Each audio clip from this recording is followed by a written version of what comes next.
It's Atlanta's only hip-hop station, Hot 107.9 and home for the Ricky Smiley Morning Show. You know it's your boy B-High, Radio Shouty. I got my partner stepping off in this thing. One half of the legendary group, 8 Ball and MJG. Yeah. 8 Ball in the building. What's good with it, Ball? B.I., what it do? Man, nothing much, I mean, now tell me about this new tape we got out, though. 8 Ball, Primrose. I mean, everybody from 2 Chainz to Walker on that thing, man. What's happening? Man, just some of my work, man. You know what I mean? I had about 40, 50 songs just sitting in the archives, you know what I'm saying? And I took a selection out of that. Me and Drummer Boy was working together and came with Primrose, you know. Okay. I'm working on, actually, Life's Quest. My album was spun out of those songs. Okay. And I'm working on Primrose 2 right now, you feel me? Now, I mean, tell me more about that Life's Quest. I mean, what's going on with that one right there? Life's Quest, man, it's, I think it's the more serious songs that I've been making lately, you know what I mean? Like they, I think 10 out of the 12 songs might be, you know, all just like inspirational, man. You know what I'm saying? Just talking about life from my perspective and people around me, you feel me? Okay. Now, you know I got to take it back, Ball, because, I mean, we got an anniversary coming up in a second, man. Oh, yeah. I mean, they coming out hard, going to be 20 years strong next year, man. You hear me, man? A dub. Yes. Straight up. I mean, how you feel about that? How you feel about that? Man, hey, the most beautiful thing about that whole thing that I see is, I mean, when we do shows, when me and MJ do shows, and I still see young females and young cats singing the words to Pimp, to Mr. Big. That's right. Pimps, and young cats, millimeter boys. Yeah, you know, young cats want to hear armed robbery. You know That's what I'm right. saying? Like all this time later, you know. So it's just a testament to, you know, when that young honest music come out, man. You know, it's timeless sometimes. You feel? I mean, did y'all know when y'all dropped that album that it was gonna be timeless though? Not at all, man. You know, we was just in a bedroom in Houston, Texas, in a 2-bedroom apartment. 1 bedroom was Tony Draper's baby mama and her kid, and we was in the other bedroom with the studio stuff on the floor with no furniture. Like half of that album was spun with no furniture on the floor in the house, with records that our mama gave us when we left Memphis. You know, a big old crate. I had a big crate. MJG had a big crate. Yeah. And we just got down to Houston and started creating what we was feeling. Yeah. You know, and coming out hard came, you know. I mean, now I gotta ask you about another one of my favorite joints, man. That Lay It Down, Ball. Yeah. How y'all come up with that Lay It Down, man? Man, people don't know the story behind Lay It Down. It was actually created during the time period of coming out hard, but we didn't use it until on the outside looking in. What made y'all hold on to that track, man? I don't know. It was just something, man. And then that was the only one. If you look back, because that was MJG production on Lay It Down, and if you look back on the outside looking in, that was the only song that sounded like that on that whole album, you feel me? Because T-Mix was producing, and a lot of those songs, me and MJ had produced them already, but they were samples, and T-Mix could play. So we played a lot of stuff, you know what I'm saying, that we had them done beats with and sampled it, you know. Yeah. So that's, you know, but we kept Lay It Down how it was, and that was just you know, history, man. I mean, describe you and MJ's chemistry and how y'all been able to stay together so long, man. Man, just, we brothers, man, you know, beneath all the, you know, beyond all the music, man, you know what I mean? Like, your real blood brother that you grew up in the house with, eating cereal in the morning with, and smelling his funky socks at night. You know, we didn't live in the same house, but we brothers just like that. You feel me? Like, and that's, you know, that's first and foremost. We gonna love each other, we gonna hate each other, but that's life. You know what I'm saying? But we never are gonna break up. It will always be 8 Ball and MJG, no matter what solo stuff I do or he does. You know what I'm saying? We just, man, just love what we do and you know, just do us. And when we do something, if we in New York at Daddy's house recording, or if we in Florida at Circle House recording, or if we in, you know, L.A. or Texas or Atlanta at Patchwork, wherever, it's going to always sound like A-Ball and MJG. No matter what beat we on, no matter who we feature on, you know, we don't never try to emulate nobody or sound like nobody or talk about what other people talk about. You know, it's always from our perspective, no matter what we do. So, you know, it's going to always be like that. Okay, now coming from 92 to 2012, I mean, how has the game changed in your eyes? Oh, man, a lot. Yeah. You know, just a whole lot, man. You know, back then, hard copies were being sold. That's right. Sold hard copies, albums, wax albums, tape cassettes. That's right. And CDs. You That's feel right. me?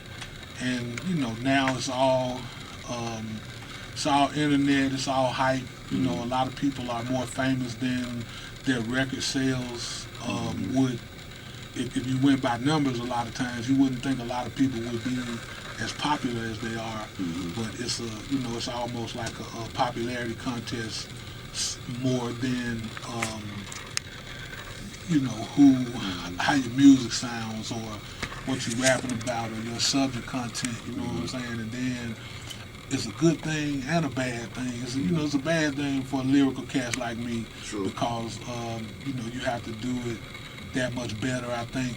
But then it's a good thing for the whole industry in itself, because, and not just, and when I say the industry, I mean the people who do this. You know what I'm saying? The artists and stuff, because you got more with the internet and stuff like that. The fans have more control over what they love. You know what I'm saying? So that's how I think a lot of the music that we get now becomes prominent, because the fans really choose what they love right now. You know, it ain't all the machine choosing what we want to hear. You know. Now, being that you were in lyrical cat, I mean, what do you say to the young artists that's coming up that's rapping? Do you tell them, hey man, you might want to put a few more stories and a few more lyrics into what you're doing, or what kind of advice do you give to the up and coming artists? Man, I just say do you, man. You know, it ain't it wouldn't be good without bad. It wouldn't be a negative without a positive, man. You know, the art form that we have, hip hop, the culture, or whatever you want to call it, it wouldn't be what it is without party music, without conscious music, without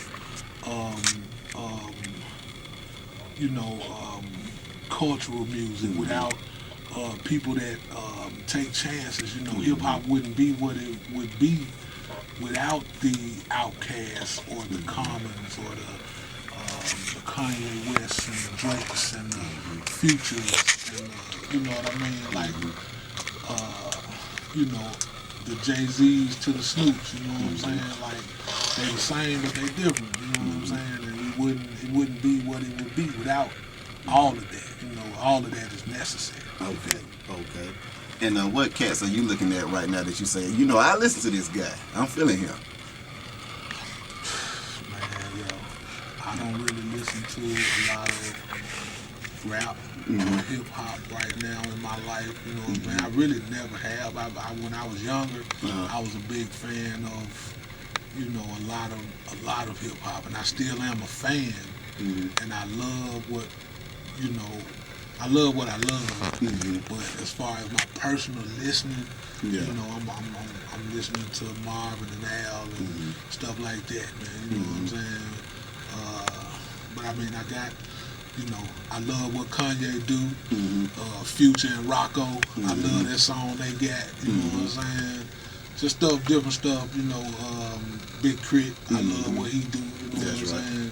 Just different stuff touch me here and there. Now, I got a couple of other albums I got to ask you about. You know, another one of my favorites is that On Top of the World, man. Really? I mean, explain the growth that y'all had when y'all dropped that album, because On Top of the World, that was a different kind of plateau when that thing came out. It was like, okay, I feel coming out hard on the outside looking in, I'm rocking with it, but On Top of the World just kind of took the space age pimping to another level. Oh yeah, we were just growing, man. You know what I mean? Two young cats who done Came from these circular streets for 18 years, you know what I'm saying? And then grow and get to see parts of the world you ain't never seen before. You know, the money started flowing around that time, you know what I'm saying? So it was just, you know, it was still a conscious album, but at the same time we was growing, man. We was developing our sound, we was developing the 8-Ball and MJG, you know. Like Space Age Pimpin' came from that album, you know what I'm saying? That was one of our probably biggest songs to date, you know what I mean? Now that Living Legends, I mean, you had some veterans come back into the game and bring the pain on that album. That was a good one. I mean, how was it hooking up with Diddy and dropping that? Man, it was good work, man. You know, we worked a lot on that album in, I want to say, Memphis, Atlanta. We moved around a whole lot at that time, Florida, New York. But it came out, that was probably one of the best 8-Ball and MJG albums in a while. And that single, Don't Want Drama, did real big that year. You know what I'm saying? It was just, man, good timing at that moment. You know what I mean? Like real good timing for us, you know, at that moment. Yeah. I can definitely dig that. Now, what's next for 8-Ball? Man, Life's Quest, the album. What's the July? What is it? July 17th. July 17th. That was Big Doozy from Push Management. Y'all Push Booking, holler at him. He knows the date when the record come out. But July the 17th, man. And it's just, you know, my latest work, man. We got the single Good Girl, Bad Girl out right now, you know what I'm saying? And we did a video. I got a song on there called Lucky's Theme Song.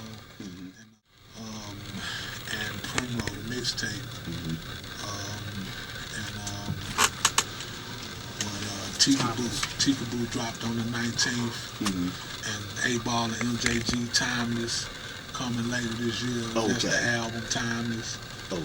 Primrose 2, man, like it's all in the works right now. Already, well, Ball, appreciate you coming through this thing, big homie. Thank you, man. I appreciate it, man. Straight up. Yes, sir. Beehive Radio Shout at 8-Ball in the building. It's Hot 107.9, man. Let's get it.